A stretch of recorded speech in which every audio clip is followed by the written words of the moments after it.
Gene Wilder was born Jerome Silverman on June 11, 1933 in Milwaukee, Wisconsin. His father, William, was a Russian immigrant, and his mother, Janine, was sadly often ill from complications of rheumatic heart disease.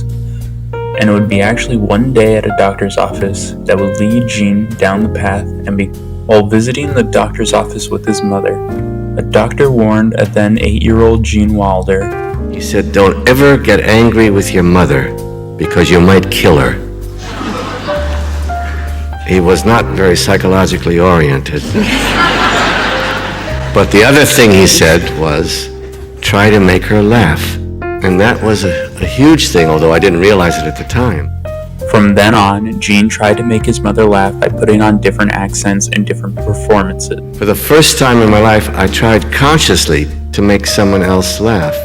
I knew I was very successful when she'd run to the bathroom and say, "Now look what you've made me do." As a youth in Milwaukee, Gene was a student of the renowned acting instructor Herman Gotiev, and in 1955 he graduated from the University of Iowa with a degree in theater. One day, Gene Wilder, then still known as Jerome Silverman, said, quote, "Couldn't quite see a marquee reading Jerome Silverman as Macbeth," end quote.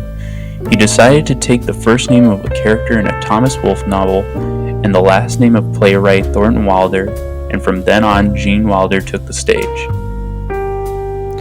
In 1963, Gene Wilder starred in what he called a horribly miscast production of Mother Courage with Mel Brooks' then-girlfriend Anne Bancroft. I was miscast in my first big part on Broadway.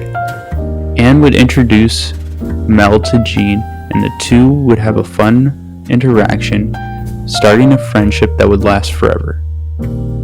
One night after a show, there was Mel Brooks wearing a Merchant Marine pea jacket. He looked striking in it. I said, hello, how nice to meet you. My goodness, you look so wonderful in that pea jacket. He said, yeah, they used to call them urine jackets, but they didn't sell. In 1967, Gene Wilder would make his film debut in a small part in Bonnie and Clyde, where he plays an undertaker who becomes a hostage and gets his car quickly stolen thereafter. And from what I've seen from this film, Gene Wilder gives an amazing performance as ever, and it seems like he was destined for acting from the very beginning. That same year, Gene Wilder would be cast in a film that would be the turning point for his career and solidify him as the comedic actor we know him as today. That film was 1968's The Producers, written and directed by Mel Brooks, a film about a washed-up stage play producer, Max Bialystock, played by Zero Mostel, and his neurotic accountant, Leo Bloom, played by Gene Wilder, and how they would try to swindle a bunch of old ladies out of $1 million by exploiting a legal loophole that, if a stage production flopped, the producers would get to keep any extra money that was raised for the production. With that being said, this is one of my favorite Mel Brooks films and one of my favorite Gene Wilder films, and I recommend anybody to go watch it if you haven't already seen it. Please don't jump on me. I'm not gonna jump on! I'm not gonna! Will you get a hold of yourself? Don't touch me! Don't touch me! The film did well in the box office, breaking even at just $1.6 million in its run in theaters. The film would go on to win an Academy Award for Best Screenplay and get turned into a live-action production, and Gene would get nominated for Best Supporting Actor. The following years would be kind for Gene Wilder, as he would star in films that are now known as cult classics, such as Start the Revolution Without Me, where he got to show off his massive talent for fencing, something he only studied for 6 months in high school, and go on to become the first freshman to win an all-school fencing championship, and use some of this skill to become a fencing choreographer for some of his acting roles. He would also give a sensitive performance in Quackster's Fortune as a cousin in the Bronx, where he plays an Irish dung salesman who falls in love with a girl from America. Honestly, it's a film that must be seen to be believed, and I recommend you, if you have a chance, watch it. But one of these three films would stand above the rest and go down in history as Gene Wilder's most iconic role, that being the title character in Willy Wonka and the Chocolate Factory. Gene Wilder was never the first person considered for this role. Fred Astaire, Joel Grey, Ron Moody, and John Pertwee, and all 6 members of Monty Python, including John Cleese, were considered before Gene. But after reciting some lines, director Mel Stewart immediately offered him the role. Gene accepted the role on one condition. When the audience sees Willy Wonka for the first time, I want to come out of a door with a cane and limp my way to the crowd. And they're all waiting, oh, Willy Wonka, oh, he's a cripple, oh my God, who thought, I never knew that, so fun. And they quiet down, and then Willy Wonka's cane gets stuck in a brick, and he starts to fall forward, and he does a forward somersault and jumps up, and the crowd cheers and applauds. And the director said, what do you want to do that for? And I said, because from that time on, no one will know whether I'm lying or telling the truth. And he said, you mean if I say no, you won't do the picture? I said, I'm afraid that's the truth. Willy Wonka would actually be a major flop in the box office because of the stigma that it was not child appropriate due to Gene Wilder's performance being so intense, and some of these scenes being a little bit odd for a children's movie. Showing any signs that they are slowing. In 1972, Gene Wilder would land a small part in Woody Allen's Everything You Always Wanted to Know About Sex, but Were Afraid to Ask, where he plays the role of a doctor who ruins his career after falling in love with a sheep. Yeah, I can't really talk about this one due to a lot of reasons, but there's clips on YouTube if you're interested. In 1974, Gene Wilder would go to work with Mel Brooks once again and star in his most iconic films of that year. Those films being Blazing Saddles, where Gene plays the wacko kid, a drunken ex-gunslinger, and Young Frankenstein, a parody of the old Universal horror series where Gene plays the Mad Dr. Frankenstein. There's not much I could say about these films that you probably don't already know, but if you've never seen them, you must watch them. They're probably one of Gene Wilder and Mel Brooks' best films that they've ever made. Though there was one interesting fact I was able to find.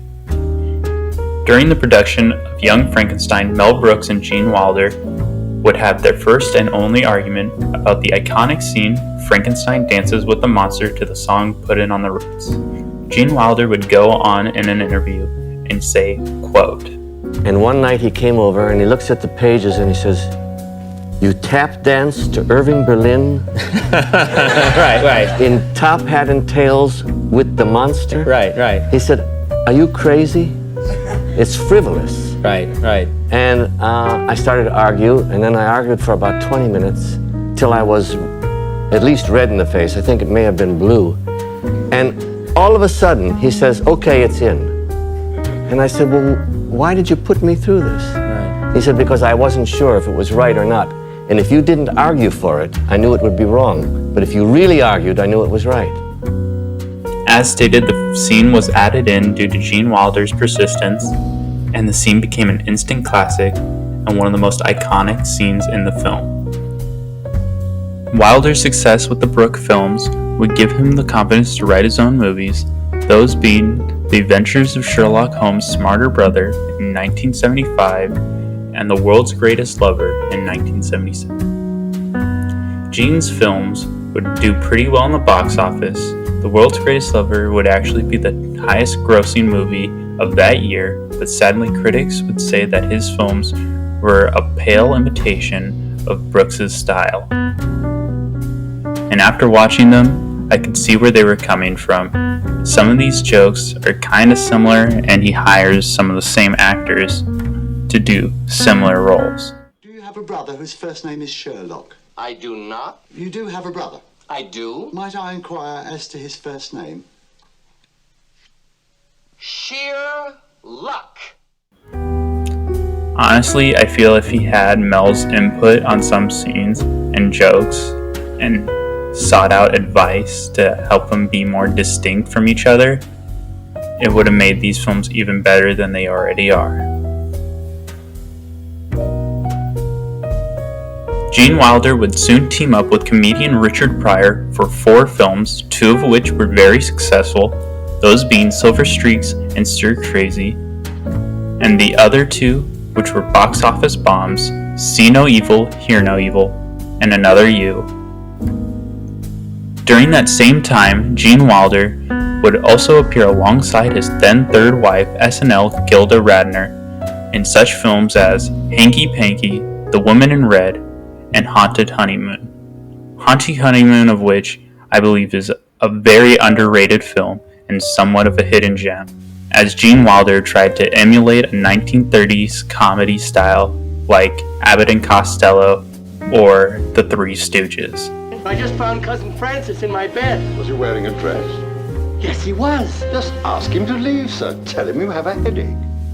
Sadly, though, in 1989, Gene's life would be turned upside down as Gilda Radner would lose her battle with ovarian cancer and die at the age of 42. Gene Wilder helped establish Gilda's Club and the Gilda Radner Ovarian Detection Center. However, Gene Wilder would find love again and remarry his now current wife, Karen Boyer, in 1991, who he met while researching his role for Hear No Evil, See No Evil. Gene Wilder's later credits would be mostly for television, as he would go on to win an Emmy for a guest appearance in Will and Grace in 2003. 2 years later, Gene Wilder would publish his memoir, Kiss Me Like a Stranger, where he would also publish 2 more books, 2007's My French Whore and 2008's The Woman Who Wouldn't.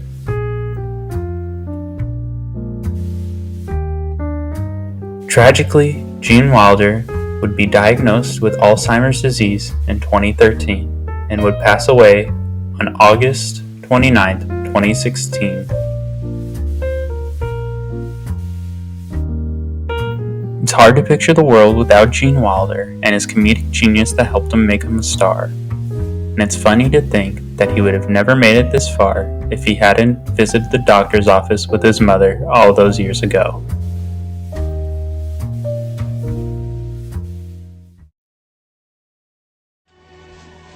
Don't forget what happened to the man who suddenly got everything he always wanted. What happened? He lived happily ever after.